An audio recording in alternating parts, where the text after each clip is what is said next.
नमस्कार मित्रांनो.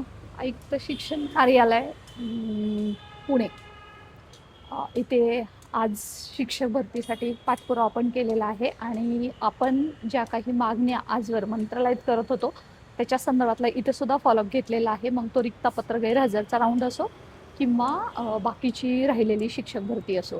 सोबतच पोर्टल रजिस्ट्रेशन आणि पोर्टलवरती जागा येतील का याच्या संदर्भातील बरेच संदिग्ध आहे आणि त्याच्या संदर्भात नुकतीच आयुक्तांची आणि माननीय राजेश शिंदे सरांची सुद्धा भेट घेतली आणि जे काही कन्फ्युजन आहे विविध सोशल मीडियाच्या माध्यमातून आपल्यापर्यंत पोहोचते त्याच्या संदर्भातली माहिती घेण्याचा प्रयत्न केला आणि आता त्यांनी दिलेल्या माहितीनुसार अर्थातच पोर्टल रजिस्ट्रेशन सोबतच एक बिंदू एक भरती डॉक्युमेंटचं जे किंवा NCLचं 14 मे नंतरचं समांतर आरक्षणचे डॉक्युमेंटचं ग्राह्य धरण्यात यावं आणि सोबतच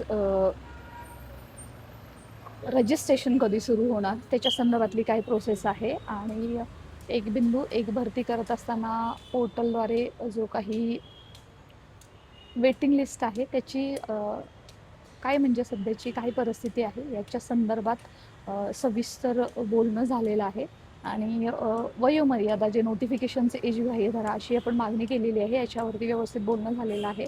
परंतु अजून काही पत्र इन्व्हाइट करायचे आहेत आणि माझी डॉक्टरांची अपॉइंटमेंट असल्यामुळे मला लगेच निघावं लागतंय.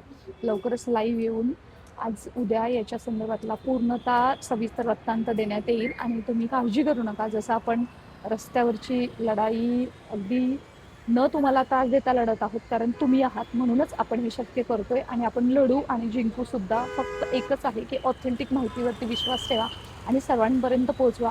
बऱ्याच मुद्द्यांवरती डिटेलमध्ये डिस्कशन झालेलं आहे जेणेकरून त्याचा फायदा तुम्हाला घरबसल्या होऊ शकतो.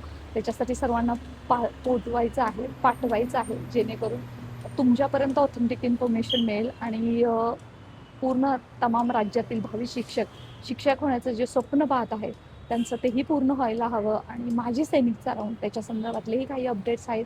बऱ्याच विषयांवरती चर्चा झालेल्या आहेत. जवळपास 1 ते 1.5 तास पाहिलं असेल लाईव्ह केलं होतं तेव्हापासूनचं आणि त्याच्यानंतरचं याच्या संदर्भातले अपडेट नक्की चॅनलवरती देऊ. अशाच महत्त्वपूर्ण अपडेटसाठी स्टे कनेक्टेड आणि चला लवकरच भेटूया. सबस्क्राईब करून ठेवा आणि नोटिफिकेशन ऑन करून ठेवा जेणेकरून लाईव्ह आल्यावरती तुम्हालाही अपडेट्स मिळत राहतील.